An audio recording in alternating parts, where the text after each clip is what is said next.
하나님 말씀은 열왕기상 8장 12절에서 28절까지 말씀입니다. 저와 여러분이 한 절씩 교독합니다.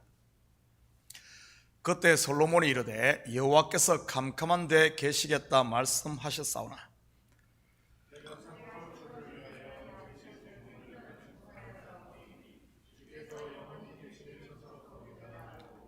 얼굴을 돌이켜 이스라엘의 온 회중을 위하여 축복하니 그때 이스라엘의 온 회중이 서 있더라.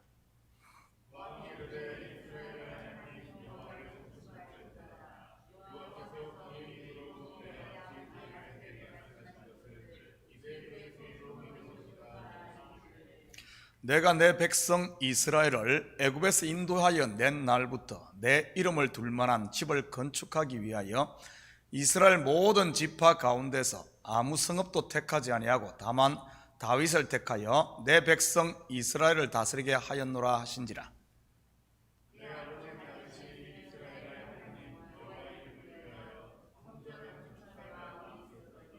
여호와께서 내 아버지 다윗에게 이르시되 내가 내 이름을 위하여 성전을 건축할 마음이 있으니 이 마음이 내게 있는 것이 좋도다.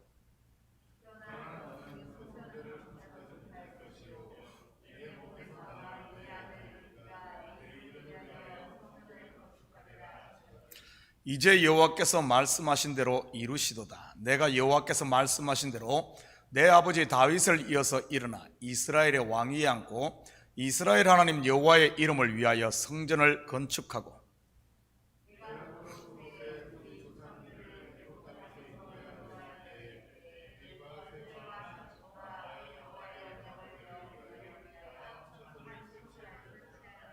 솔로몬이 여호와의 제단 앞에서 이스라엘의 온 회중과 마주서서 하늘을 향하여 손을 펴고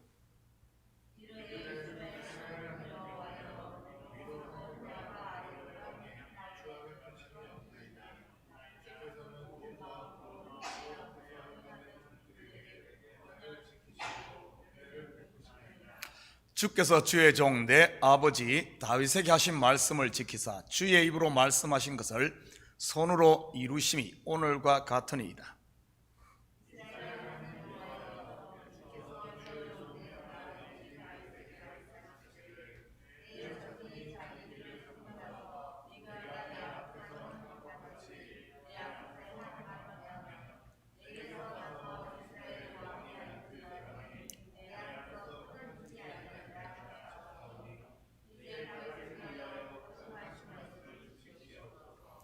그런즉 이스라엘의 하나님이여 원하건대 주는 주의 종 내 아버지 다윗에게 하신 말씀이 확실하게 하옵소서.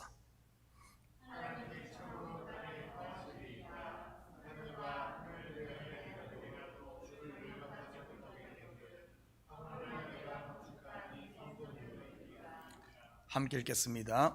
그러나 내 하나님 여호와여 주의 종의 기도와 간구를 돌아보시며 이 종이 오늘 주 앞에서 부르짖음과 비는 기도를 들으시옵소서. 아멘. 좋은 아침입니다. 오늘 본문은 지성소에 언약궤를 안치한 후 솔로몬이 백성들 앞에서 한 연설과 기도를 다루고 있습니다. 무려 53절까지 이어지는 긴 기도이지요. 구속사로 보면 성전이 완성되었다는 것은 죄사함의 길이 열렸음을 말하는 것으로 이는 예수 그리스도께서 십자가를 지심으로 구원의 문이 열렸음을 말하는 것입니다. 그런 측면에서 본다면 본 솔로몬의 기도는 요한복음 17장에 소개된 예수님의 기도와 그 맥을 같이 한다고 볼 수 있지요. 솔로몬이 한 기도의 핵심이 무엇입니까? 바로 다윗과 맺은 언약의 성취와 이 성전을 향하여 기도하는 백성들의 기도를 들어달라는 것이지요. 마찬가지로 예수님의 기도 또한 하나님의 뜻의 성취와 성도들을 향한 축복의 기도였지 않습니까? 오늘은 솔로몬의 연설과 기도 속에 담긴 이 복음의 비밀에 대해서 한번 살펴보도록 하겠습니다. 12절 13절입니다. 그때 솔로몬이 이르되 여호와께서 캄캄한 데 계시겠다 말씀하셨사오나 내가 참으로 주를 위하여 계실 성전을 건축하였사오니 주께서 영원히 계실 처소로이다 하고, 여호와께서 캄캄한 데 계신다는 말이 무슨 뜻일까요? 하나님께서 어둠을 좋아하는 드라큘라도 아니고 이 말이죠. 이 표현은 죄인의 근접이 불가능한 지존의 장소에 계시다는 이 하나님의 거룩한 속성을 말하는 것입니다. 그런데 그런 하나님께서 사람이 지은 이 땅의 성전에 임재해 계시지요. 솔로몬은 하나님께서 영원히 계실 성전을 건축하였다고 말하는데 정말 솔로몬이 지은 성전에 계실까요? 말도 안 되는 이야기지요. 그런데 말도 안 되는데 하나님은 성전에 거하십니다. 바로 솔로몬이 지은 성전의 실체가 되시는 예수 그리스도 안에 말이지요. 더 나아가 몸 성전이 된 저와 여러분 속에 말입니다. 이것이 바로 하나님이 우리와 함께 하시다는 그런 뜻의 이 임마누엘 아닙니까? 솔로몬의 이 말 속에는 말씀이 육신이 되어 우리 가운데 오신 예수 그리스도의 성육신 곧 인카네이션을 말하는 것이기도 합니다. 그의 기도를 통해 예언이 선포되는 것이지요. 야곱이 12아들을 축복한 기도도 마찬가지로 예언입니다. 그러기에 저와 여러분이 죄와 사망으로부터 구원을 받아 하나님의 자녀가 된 것이고요. 기독교의 구원은 우리가 하나님을 찾아가는 것이 아닌 하나님께서 죄인을 친히 찾아오시는 것, 곧 자기 계시로부터 출발한다는 사실입니다. 한번 생각해 보십시오. 눈먼 사람이 어떻게 빛을 찾아갈 수 있겠습니까? 빛을 가진 눈뜬 자가 눈먼 자를 찾아야 찾을 수 있는 것 아니겠습니까?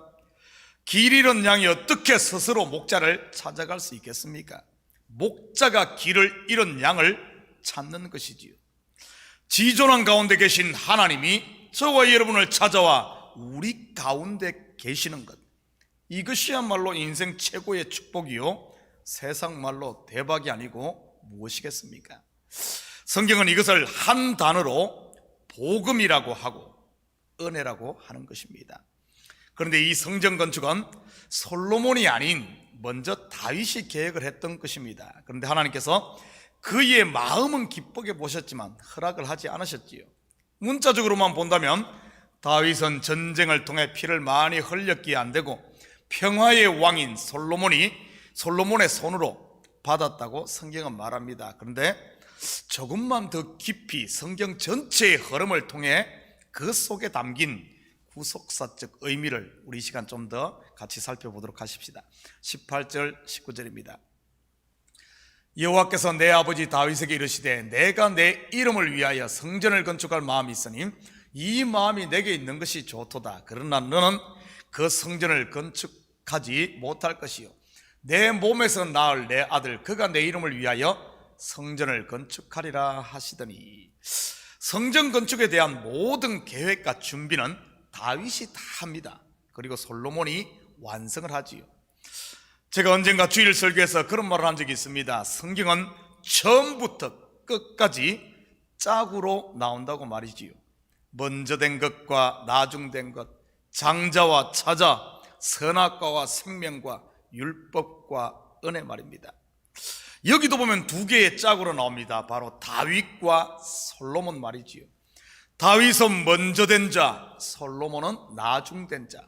결국 나중된 자가 먼저 되지요. 이 성전을 완성함으로 말입니다. 먼저 된 자는 나중된 자가 먼저 되어 완성할 수 있도록 준비를 합니다. 먼저 된 것이 무엇입니까? 율법이지요. 나중된 것은 바로 진리신 예수 그리스도죠. 율법은 준비시키고 진리로 완성합니다. 다윗은 준비하고 솔로몬 곧 예수로 완성하는 것이지요. 성전 건축에 있어서 말입니다.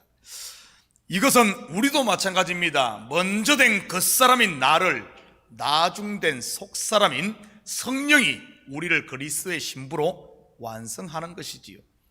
이것이 바로 성경 전체에 흐르는 약속입니다. 이 약속이 없는 사람은 살면 살수록 남는 것은 불안, 초조 그리고 두려움뿐이지요. 그렇지만 이 약속을 믿은 성도들은 그 사람이 후패할수록 오히려 속사람이 완성해 간다는 사실을 알기 때문에 자유하고 그 속에서 은혜와 평강을 누리며 살 수 있는 것이지요. 그런데 솔로몬의 연설과 기도는 처음부터 끝까지 하나님께서 다윗에게 하신 언약의 성취임을 강조해서 언급하고 있습니다. 20절입니다. 이제 여호와께서 말씀하신 대로 이루시도다. 내가 여호와께서 말씀하신 대로 내 아버지 다윗을 이어서 일어나 이스라엘의 왕위에 앉고 이스라엘의 하나님 여호와의 이름을 위하여 성전을 건축하고. 솔로몬의 성전 건축과 축복은 하나님께서 다윗과 맺은 언약으로 말미암은 것이라는 사실입니다.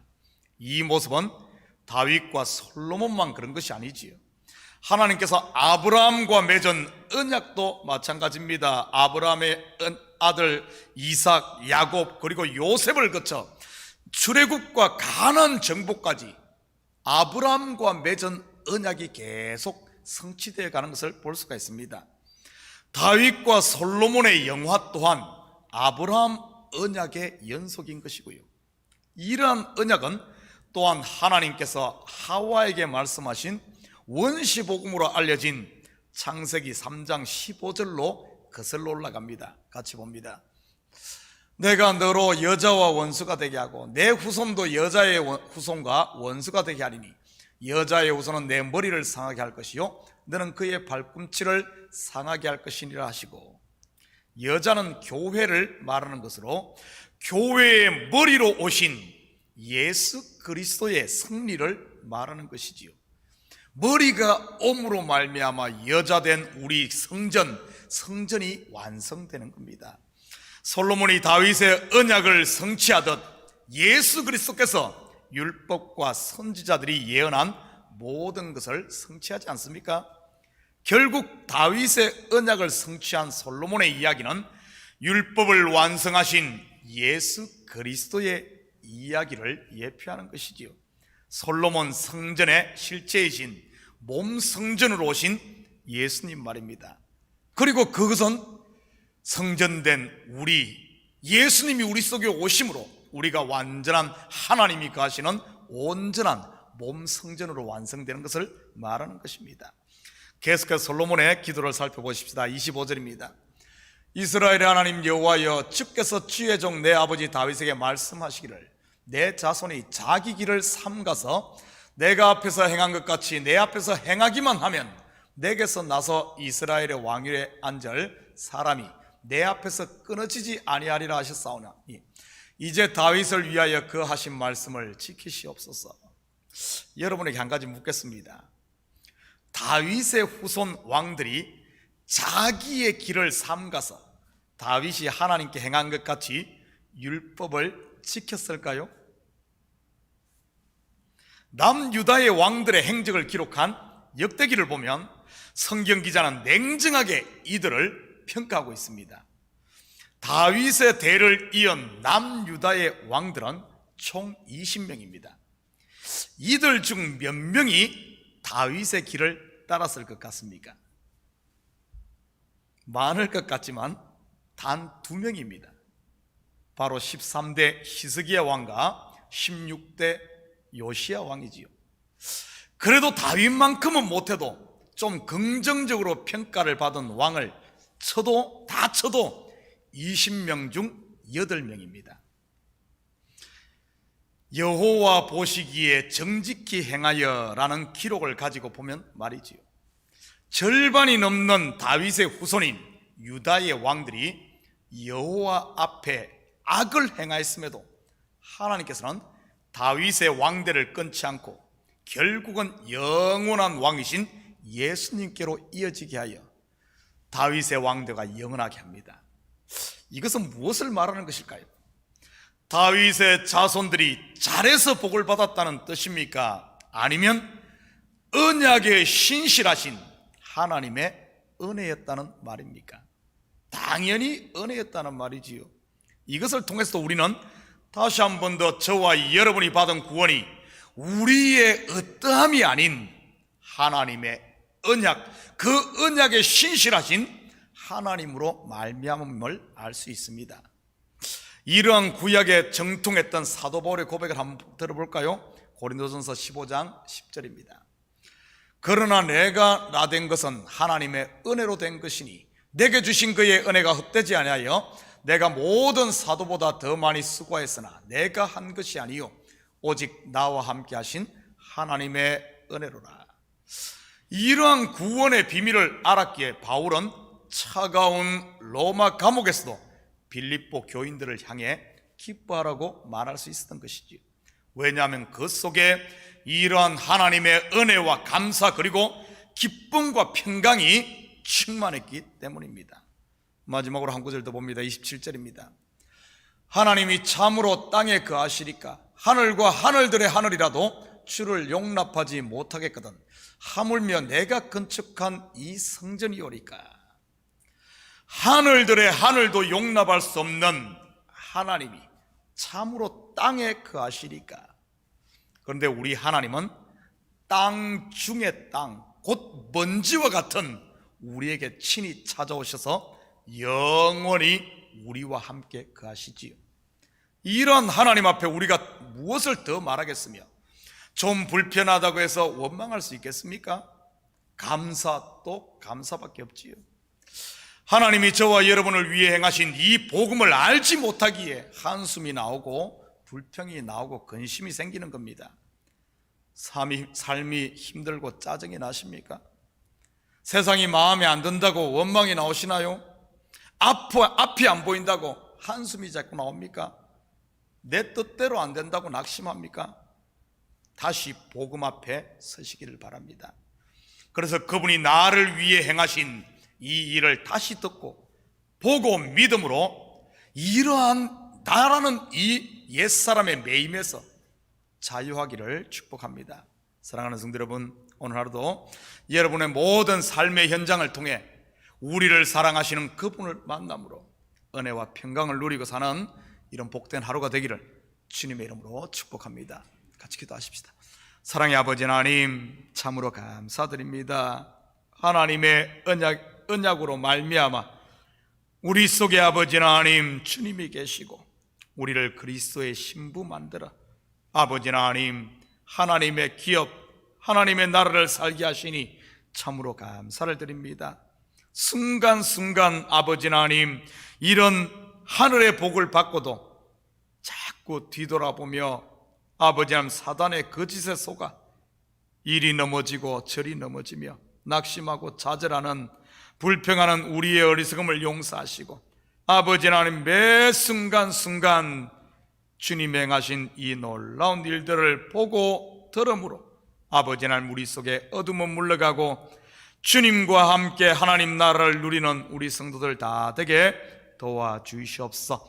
이 새벽 다시 한 번 더 십자가 앞에 서서 우리의 마음을 쏟아놓을 때마다 솔로몬의 기도가 우리의 기도가 되게 하시고 주님의 말씀 부여잡고 자유함을 누리는 이 새벽 되게 도와주시옵소서.